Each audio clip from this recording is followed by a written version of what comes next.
Okay. Hi, everyone. Welcome to another episode of LawTech Connect on Litera TV. My name is Adriana Linares. I am your host. I love talking to lawyers about their niche practices, or it doesn't always have to be a niche. It can be an area of law that lawyers love practicing in. But on LawTech Connect, I like to focus on niches. And today I've got California lemon lawyer with me. Hey, Sotera. Hey there, Adriana. Thanks for having me. Oh man, thanks for taking the time out of your busy practice to come and talk to me about lemon law. Before I dive into my nerdy questions about your practice and lemon law and how you got there, tell us a little bit about you. But can you start by telling me about your name? Sotera is so unusual and it's so beautiful. Where did the name come from? Thanks. So Sotera, not Litera, right? Oh, sort of similar. Cute. Right. Sotera is, so my mom is Filipino and Japanese, and it came from her Filipino side. I think her great grandparent, or great grandmother was named Sotera. Oh, beautiful. But it doesn't have any meaning in, there's no like Filipino translation. It's actually, I learned that it's Greek. It means savior or salvation, something like that. Somehow that's very fitting. I don't like to tell people that because then, that's a lot to live up to. So yeah, no, I totally agree. Well, it's a beautiful name. You are a solo practitioner? I am a solo, yes. In San Diego? Yes, beautiful San Diego. Beautiful San Diego. I spend a lot of time there. I get to work for the San Diego County Bar Association. Tell me about how you got started. Your bio is super interesting about having worked in the automotive industry. And then, so give me your background and then how you decided to open or why you decided to go solo. So I've been practicing for 21 years. I know I don't look it, but you really don't. 21 years. What do you put on your face? A whole nother story. But I spent the first, I didn't see the light of day in the first 6 years. I was working a lot. And then I said, I'm not gonna do this for the rest of my life. So I went to a smaller firm here in San Diego, and I didn't even know what the lemon law was. I defended product manufacturers when I arrived at that other law firm. And one of the partners who did completely lemon law said, Sotera, could you help me out on this lemon law case? And I had no idea what that even meant. And I loved it. And I was good at it. And next thing I knew, that's all I was doing. And I really enjoyed it. When you're on the defense, and I should mention, when I started working on the lemon law cases, I worked for the manufacturers. I defended the manufacturers. Oh, interesting. You think of big name car manufacturers, we probably defended them in the lemon law cases. And then over the years, that's all I ended up doing. I specialized in that. And then, I had my daughter, and she just turned 10 this past week. And I felt like I was really kind of pushing paper for the manufacturers and not really making a difference in the world or in somebody's actual life. And that bothered me, that now that I had a daughter and I wanted her to see me make a difference with my skills. I was going to ask you, I was making sure I was putting two and two together, which is, so becoming a mom made a difference in how you felt about what you were doing with your profession. Yeah, that's interesting. Yeah. Makes total sense. And so I had to think about, gosh, what do I want to do for the next, 15, 20 years of my career? And I decided that I was going to take the leap, open up my own office. And I switched sides in lemon law so that I could actually, at the end of the day, tell a client who has some car that is super unreliable, that has a family, is just trying to get from, point A to point B and keep breaking down, that I can go to that family and say, I got you a buyback. Here's your money back. Go get a reliable car. God, and so that beautiful. Makes me feel good in my heart, So I'm able to do that now. That's pretty cool. You mentioned in your bio that I asked people to fill out before they hop on, that they did not offer lemon law schooling in law school. So when you say, I got this opportunity to work on a lemon law case, I mean, that was the school of hard knocks for you, and you've learned everything firsthand. And from being on both sides, that must be quite an advantage for you, having been on the other side to move to the consumer side, and then having worked in, well, I guess defending the automotive side. Right. They don't teach lemon law in law school. If you if you're out in the community, the normal layperson, they make jokes about the lemon law. Oh, you bought a lemon, or your girlfriend or boyfriend is a lemon, you know, and Right. they don't know that it's a real thing. And there is a real lemon law, and it could help you get your money back. And you don't even have to pay for your attorney's bills, because if you win, the manufacturer pays for it. And so when they asked me to start working on the lemon law cases, I was like, I don't even know what that is, but yeah, I'm in. And it is a real thing, and it helps a lot of California consumers. It's a great thing. It's a great law. You also mentioned not every state has a lemon law, but the ones that do, California is very consumer friendly. Yes. So I don't know if all states have a lemon law, but the ones that do, they suck. But California has an awesome lemon law for consumers. And it's the requirements that have to be met in California are a lot easier for consumers to meet than they are in other states around the country. So you're a lawyer who started working a lemon law case and didn't really know what lemon law was. So I'm going to play the lawyer who might be watching this episode, who also doesn't know really what lemon law is. So why don't you explain it too? Like, what does it mean when you take up a case that is a lemon law case? So it's very complex, but in the simplest terms, if somebody buys or leases a vehicle in California from a dealer, not like a private sale, and it comes with a manufacturer's warranty. And if during that warranty period, the person has to keep taking their car in for repairs, like the same thing over and over and over again, at some point, the lemon law says, okay, enough is enough. Give that person their money back. No kidding. Yeah. I did not realize. Technically, yeah. I didn't realize it was based on the warranty and then the same repetitive issue. Can you have a lemon from just one major issue? Or they just have to it has to be needing to get fixed over and over again? Well, you're going to give me the lawyer answer. It depends. Yeah, I'm going to give you the lawyer. It depends. It's cool. I work with a lot of lawyers. I expect it. It depends. Sometimes it could be just one issue, but in most instances, you've got to have a minimum of 2, preferably 3 or 4, but it depends on the issue that is happening. That's pretty cool. That's very interesting. How do your clients find you? How do you do your marketing and advertising? I mean, are you word of mouth by this point because you've been doing it so long, or do you do some marketing and advertising? Do you do networking? Do you do talk? Like, what do you do? I do everything you just said. So I get most of my clients from referrals. Yeah. And then I have a website. I'm big on social media, on all the different platforms, families, friends. I do a little bit of advertising, but really not much. That's good. That just means you don't have to, because the word has gotten out, or you're very good at being top of mind when somebody says, hey, you should get a lemon law lawyer.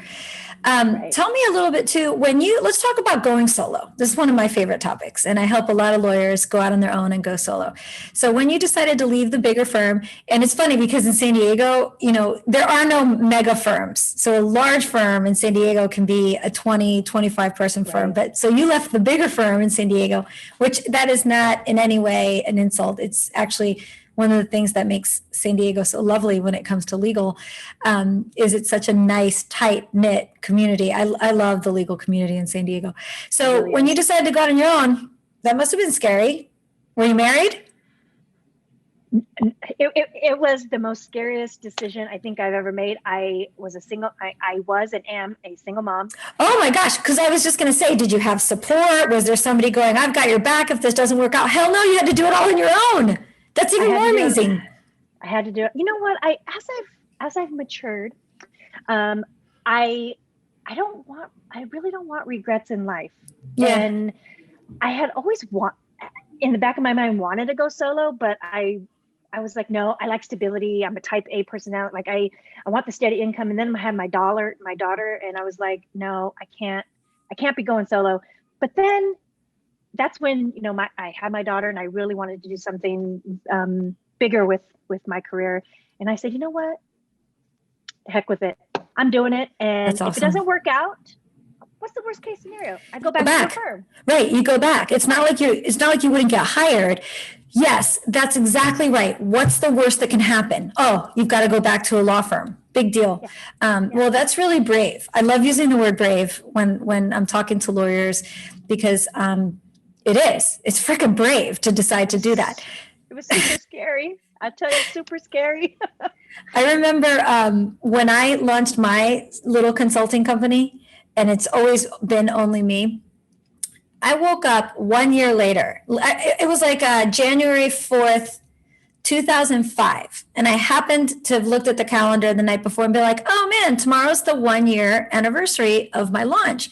So in the morning, I woke up and I was laying in bed and I looked down my hallway and I saw my little house in Florida where people can afford to own a house, Sotera, as you know. Yeah. And that was the first time that I was scared.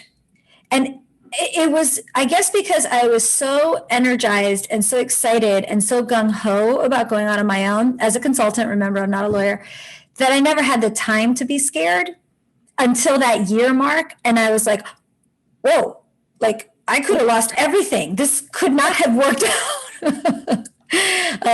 I always ask my mom, or I used to always ask her, but then she finally gave me the answer that I can't forget. I would say, Mom, you're 25 years old and you left your husband, moved to Florida with your mother and 2 toddlers in the back seat. Like, how did you do it?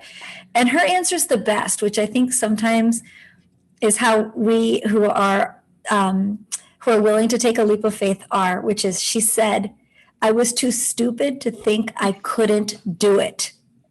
Yeah.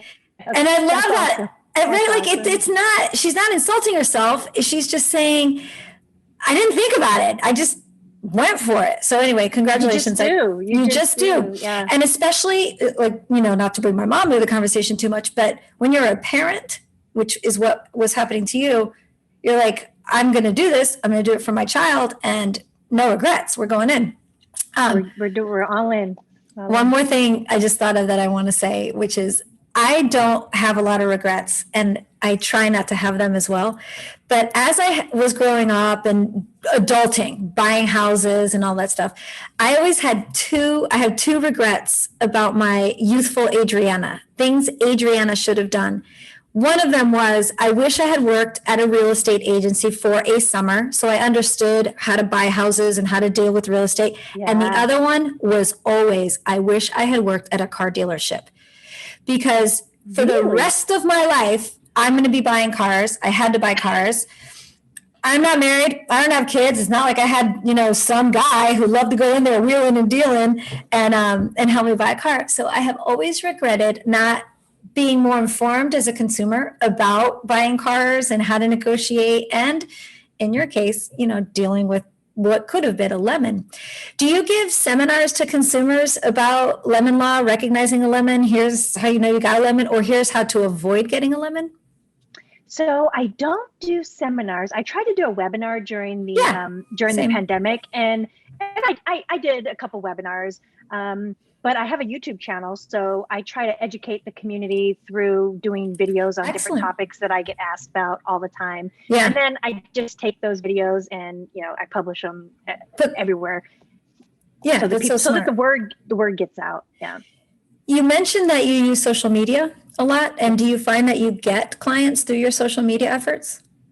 I do. Yeah. And in fact, especially like mom groups on Facebook.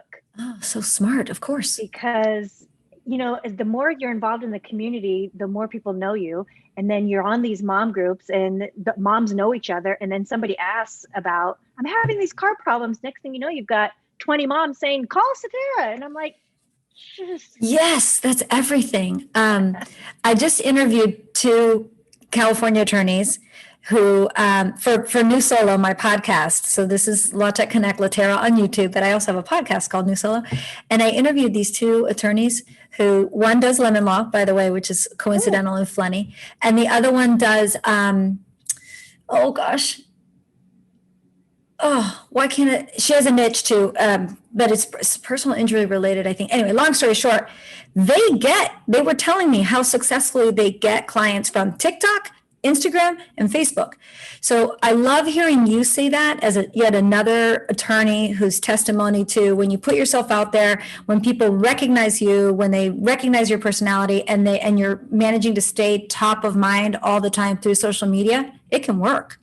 It can work. And you know what? I almost don't want to say it out loud because then Sure. everybody's going to do it, but it can work. And it's an area, a method of marketing that not a lot of lawyers actually focus on. So it's an untapped market, which that's how I'm out there.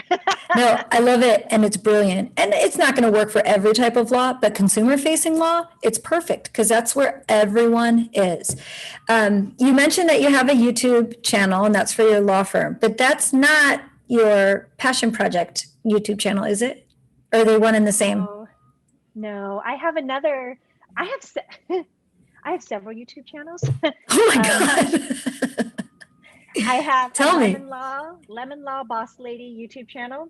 Lemon Law Boss Lady, I like it. I also do estate planning, so I have an estate planning YouTube that I just started. Cool. That one.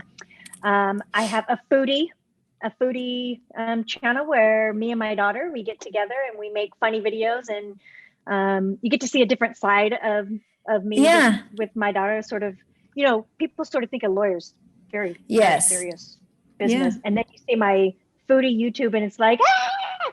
So they see a different side, but it's super fun from my daughter and I.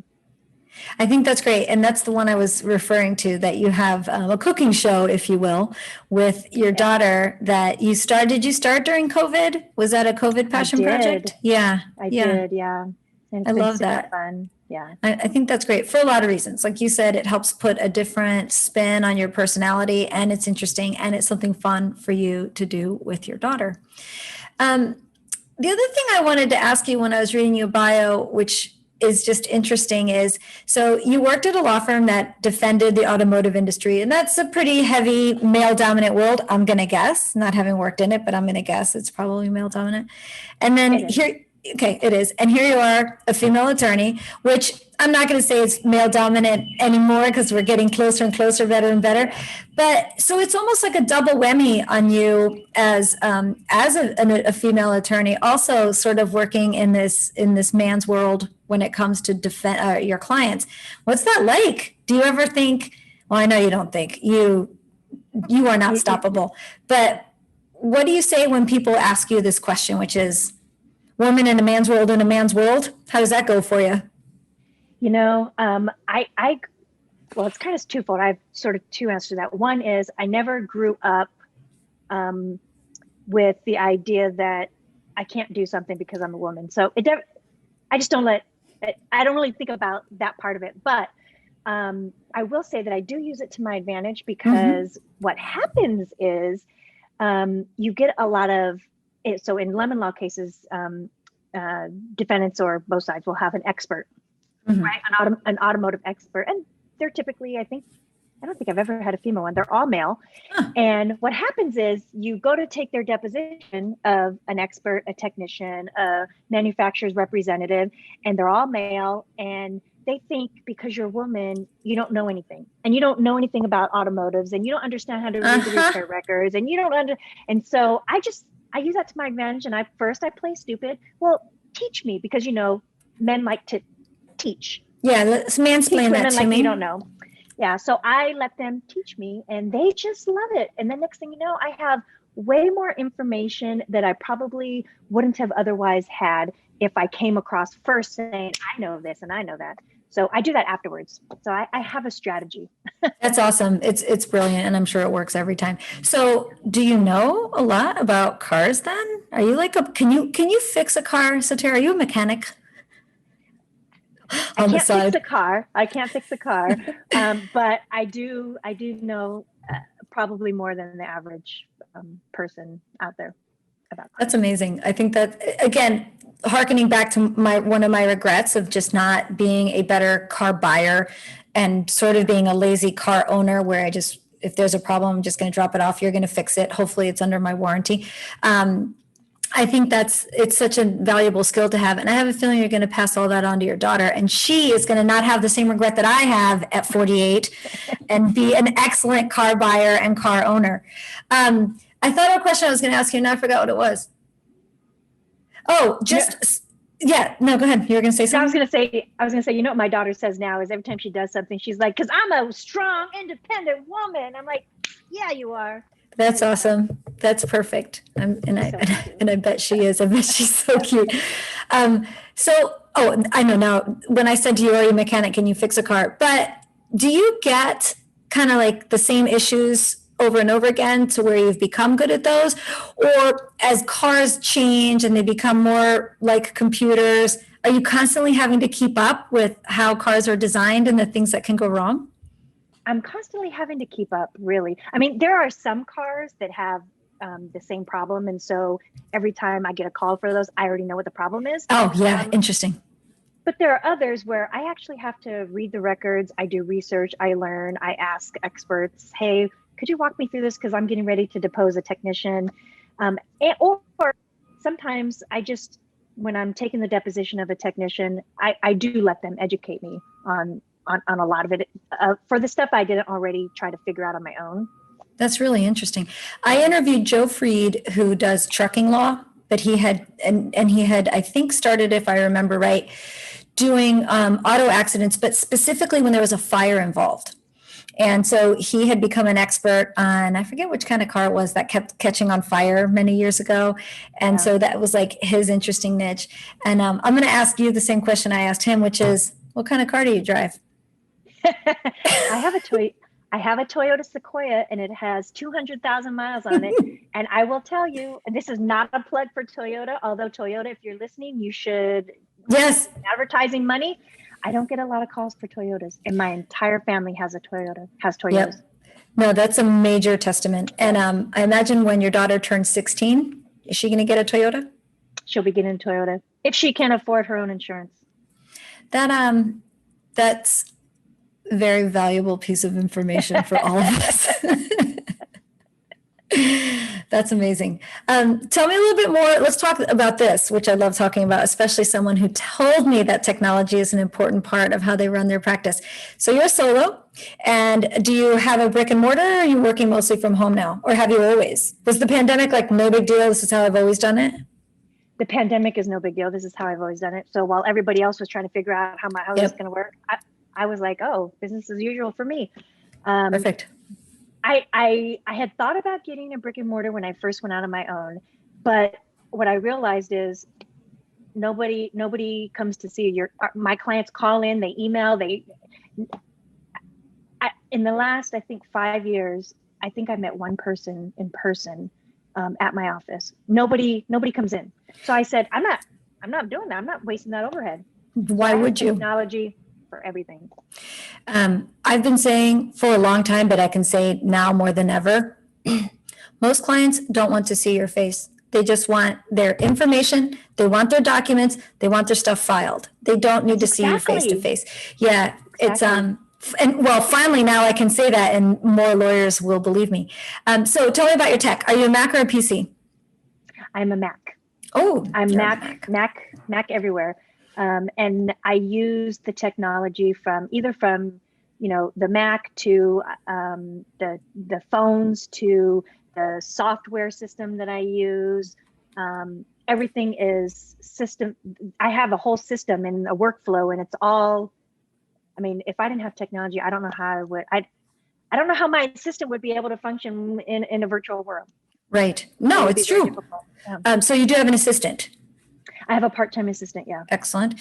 And do you use a practice management program? Yes, I use ActionStep. Oh, really? Wow. Yeah. That's very advanced. I mean, ActionStep it's a great product. It requires a lot of customization. Did you figure out a lot of it yourself, or did you hire a consultant like a lot of firms do to get ActionStep up and running? I did it myself because, well, number one, I'm a control freak, but because I'm a control freak, I wanted it done a certain way. Each step's, sub-steps. It took a while to build it out, but once I did, oh man, life is fabulous. That's great. And do you have it integrated with are you a G Suite user or an Office 365 user or both? Office 365. And so it integrates with Office 365, so your calendar and your contacts go in there and you're able to store emails with the matters and documents. Or do you store the documents in ActionStep too? Yes, everything. That's cool. I use That's it really as cool. the CRM. Yeah. Oh, you do? Billing, my billing records. Yeah. Yeah, everything. That's pretty cool. I don't meet a lot of attorneys, especially not solos, that have ActionStep, mainly because, like I said, it's not quite out of the box like some of our other modern practice management programs. Yeah. So I'm really glad to hear that. And you did it all yourself. Holy crap. I remember spending probably 3 months working until midnight every day to get it set up the way that I wanted it. But you do that once, and then I was able to hire my assistant. And that's what made hiring somebody easy, because it was already done and that person didn't really have to think through a lot. And I didn't have to do a lot of training because it's so intuitive the way I set it up. That's such a good point about taking the time to develop the workflows and do it yourself. Is one, it's getting done the way you want, but two, and especially in a program like ActionStep, it's almost a train yourself while you're doing it experience, because like you said, the flows are laid out, the questions and the answers are there. It probably links to all the right documents and data that you're looking for. That's pretty cool. That's very impressive, Sotera. I got to tell you. I love it. That's great. What else? Are there any other specific products or programs that you want other lawyers to know about that have helped you run your practice so efficiently? How do you communicate with clients? Sorry, do you use a portal? Is it mostly just email and texting? How do you work with the clients? So email, text messaging, and phone calls. Yeah, the usual. Okay, good. Yeah. And I'm sorry, I interrupted you. Were you going to give me another? That's okay. I was just going to say the different technology, the things I use. So I have ActionStep. For social media, I use Hootsuite. Hootsuite, sure. Hootsuite. Excellent. So that it sends out all your social media stuff. I have I don't know if you call this a virtual, but the phone system I use. Yeah, voice over repeat. Yeah, so I don't have actual phones. Everything is forwarded. You use a soft phone? So there's soft phones. What service do you use? I use Freedom Voice. Oh, interesting. Okay, cool. And then all your voicemails come in as attachments to an email maybe. Yeah. And you can take the calls and make the calls from your cell phone or your computer. Yeah, that's great. Right. I just wrote a whole article actually on soft phones versus hard phones because I had a client who's having a hard time grasping. I said, just get Dialpad. It integrates with Clio and you don't even need another phone. He was like, what? I said, let me write something and it'll make sense. So that's pretty cool. Well, Sotera, I know you're really busy and a busy mom. Is your daughter back in school? Did we get the kids back in school yet? I don't have kids, so I'm always out of it when it comes to that. So we elected for the year to do the whole year as virtual because I didn't want her to go to school, come back, go to school, come back. Good. So the whole year she's doing virtual, and then next year we'll go back in person. That's great. Well, I can't tell you how much I appreciate your time. I know how busy you are. No, I appreciate you. Yeah, man. Tell everyone how they can find, friend, or follow you, learn more about California Lemon Lawyer.